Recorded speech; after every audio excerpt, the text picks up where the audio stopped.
पारनेरहून मुंबईकडे जाणारी बस मंगळवारी रात्री 7 वाजून 15 मिनिटांच्या सुमारास दरम्यान बस स्थानकावरती लावण्यासाठी आगारातून बाहेर पडली असता थेट बस स्थानकात घुसल्याने एकच गोंधळ उडाला.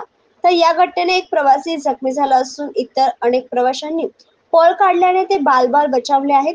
तरी या दुर्घटनेत बसचे मोठ्या प्रमाणात नुकसान झाले असून ब्रेक फेल झाल्याने ही पारनेर मुंबई बस स्थानकास घुसली असल्याचेही चालकाने स्पष्टीकरण दिले आहे. तर या अपघातात करंदी येथील शंकर ठाणगे प्रवासी जखमी झाले असून त्यांच्या डाव्या पायाला जखम झाली आहे. पारनेर मुंबई बस ही माळशेज घाटातून दैनंदिन जात असल्याने बस स्थानकातच हा प्रकार घडल्याने पुढील मोठी दुर्घटना टळली असल्याची चर्चा प्रवाशांमध्ये रंगली आहे. या संबंधित